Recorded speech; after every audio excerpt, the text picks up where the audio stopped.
എന്താണ് മോളെ പേര്? മാളവിക. പാട്ടൊക്കെ പാടാറുണ്ടോ? ആ മോളൊരു പാട്ട് പാടും. ചെറിയൊരു പാട്ട് പാടില്ല. പാടുവോ? ഇല്ല. ആദ്യമായിട്ട് കാണുന്നത് അവിടെ വെച്ചാണോ ജയറാം ചേട്ടന്? ഞാൻ ആദ്യമായിട്ട് കാണുന്നത് അവിടെ വെച്ചാണ്. അതിന് മുമ്പ് കാസറ്റ് ഒക്കെ കണ്ടിട്ടുണ്ട്, മിമിക്രിയുടെ കാസറ്റ് എല്ലാം കണ്ടിട്ടുണ്ട്. അല്ലാതെ ആദ്യം കാണുന്ന അവിടെ വെച്ചാണ്, ഉദയ സ്റ്റുഡിയോയിൽ വെച്ച്. അപ്പൊ ഈ ഫസ്റ്റ് ലൊക്കേഷനിൽ വെച്ച് ആദ്യത്തെ ഒരു പ്രഥമ ദൃഷ്ടിയിൽ പ്രേമം എന്നൊക്കെ പറയുന്ന പോലെ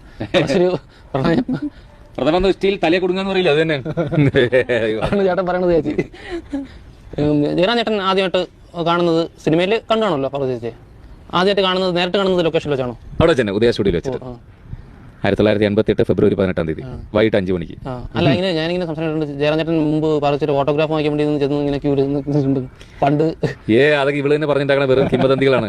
ഞാൻ കണ്ടപ്പോൾ അരമണിക്കൂർ നേരെ എണിച്ച് നിന്നിട്ട് ആദ്യം തൊഴുതിട്ടുണ്ട് എന്നൊക്കെ പറയുന്നത്. അതൊക്കെ വേണ്ടാത്ത പിള്ളേരെ പഠിപ്പിച്ചു കൊടുക്കുന്നത് വേണ്ടാത്ത.